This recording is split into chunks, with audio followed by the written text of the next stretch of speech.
Hello, Facebook. Hello, YouTube. However you're catching me, Marcus here. What's happening, everybody? Let's see. Want to share. I want to share some of my experiences with COVID, operating my restaurant during COVID. The last year, it's been exactly a year. 51 weeks, I think, right now. It's been almost a year that COVID hit, and restaurants were forced to close. Businesses were forced to close. Everything was coming to a standstill. Restaurants could only open for takeout. It was a year ago that the business scene was altered drastically. 2020 was one of my best years, revenue-wise, so on the top end for gross, and it was one of my best years profit-wise, so on the net end. I'm actually compiling a bunch of things that I did because I'm writing a book on surviving COVID in the restaurant industry. 1 out of 6 restaurants ended up closing, and I'm not sure what's going to happen with the ones that are still struggling. We'll see what happens. Their PPP money was enough to get them by the first time. It might be enough to get them by the second time. But this is what I want to talk about today. This is what I really want to hit home on. Does working harder really help? So when I was in culinary school, I'll never forget, one of the professors was mentioned this several times and always resonated with me, that you can have a cook, you can have a chef that's been working for 15 years, 20 years, 25 years in an operation or experience. And the references this professor would make was, is that the right experience? Like, somebody could literally be doing something for 20 years and be doing it the wrong way. And we look at this person and say, oh, they've been cooking for 20 years, or they've been running a business for 20 years. If you've been running for a business for 20 years and COVID hits and you can't make it, chances are you were doing something wrong, even though you have all this great experience. So I'm going to drop some tips in these upcoming videos and do a series and I'm getting ready. I actually have a co-author for my new book. And we're getting ready to drop a ton of information video-wise on the YouTube channel and, of course, in print, and then formalize everything.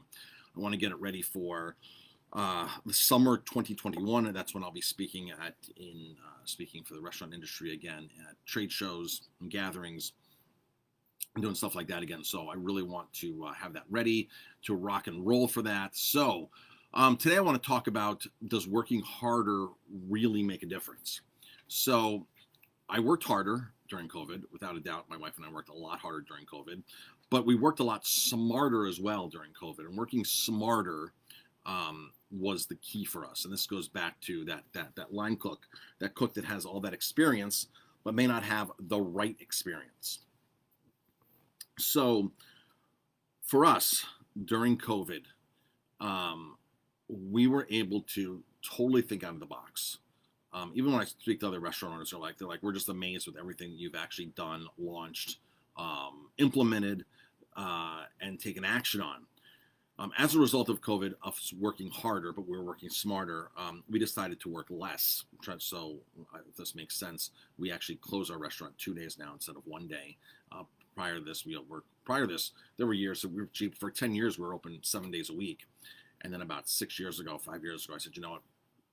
Enough's enough. I just want to be able to know that the restaurant's closed 1 day altogether, not have to worry about a single thing. When COVID hit, we worked hard for the first couple months, worked very smart, and changed our whole theme, changed the way we deliver food, and closed for 2 days. I said, you know what? I said, with all this extra work that we're doing, this and that, let's really step back and make sure all this is working, analyze it, but take some more breaks. So the one point that I told every single restaurant owner that I came into contact with, every single one, was everybody still needs to eat, right? So every single one of your guests still needs to eat. Now, if that's the case, and you're doing things a certain way for the last 10, 15, 20 years in your restaurant, we've been open for 18 years, this is where the very small things can make a big difference. So for example, I've been running 800 straight days. Today's like 800, day 804 I've been running. I feel that I'm in the best shape right now that I've been in over 2.5 years, but I've been running every single day. So the question that I'm going to pose to myself is, have I been running correctly? Have I been running right? Even if I've been running right, techniques strike, whatever it is. Are there other things that are on the outside that are controlling my running abilities? I gotta tell you, my last couple days here running, some of the times I'm clocking are times I haven't done in 3 years. Literally times that I've not done in 3 years. Fastest mile, things like that. And again, I've been running for over 2 years straight every single day. I've not missed a day.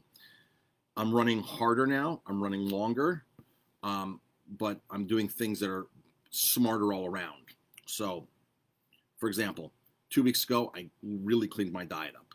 I started really focusing on food combining. I started focusing on more foods that are high water content, food combining, proper time of the day to actually eat certain things. And I just took sort of the same foods I was eating, put them in different proportions, and put them in a different sequence. Now, most restaurant owners, most business owners are doing certain things like sending emails out. They're sending them out once a week, once a month. By the way, email marketing, and these are statistics that I've gone over many times in the past. Literally less than 10% of restaurants out there have a consistent email marketing plan. If you're in the restaurant industry and you think email is dead, email is not dead. Email is super inexpensive. You can get your point across. You can create engaging campaigns. You can educate your consumers and gain a lot of business from it. So less than 10% of restaurants have an active email platform where they're sending out more than one email a month is considered active. So if you're in the restaurant industry and you're not taking advantage of email marketing, you are losing out. So we used to do email marketing 1 to 2 emails a week we used to do. When COVID hit, we went to 7 emails a week. We used to do 4 Facebook Lives a week. I used to do them. We went to 14 Facebook Lives a week, 2 a day. So we did things and we altered the way we were doing things, which increased our business drastically and got the word out. Now, if you can remember the very, very beginning of this pandemic, back in March and April and into May, not many people were going to work at all. People were locked in their house. People were afraid to leave. People were literally at home, on their computer, on the internet, and you had a very unique opportunity to capture their attention. They were reading emails more than ever. But like me running for 2 years, if I was doing the same thing over and over again, the external things like eating right, food combining, whatever else I'm doing, I would have never changed the way I run. But now the way we do business at the restaurant is those external things, email campaigns, Facebook Lives, the way we communicate, the product we sell, how we deliver it. Is it a raw steak that you take home and cook? Is it a cooked steak you take home and cook? Lowering your prices, raising your prices, reformulating your food. These are all things that go around in a circle that actually affect the end result, the end revenue.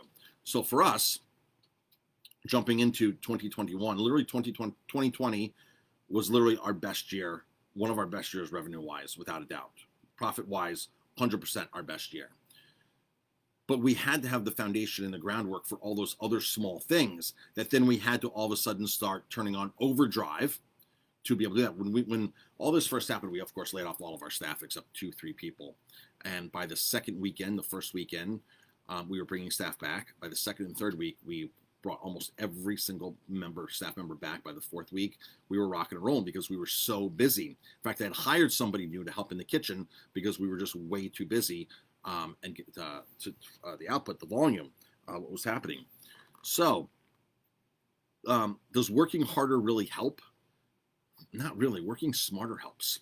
Working the right way really helps. Just like the right experience with the line cook, just like me running for 2 years, the right running, the right external factors make the difference. So if you're in business and you're still in business, it's never too late to really switch up your angle.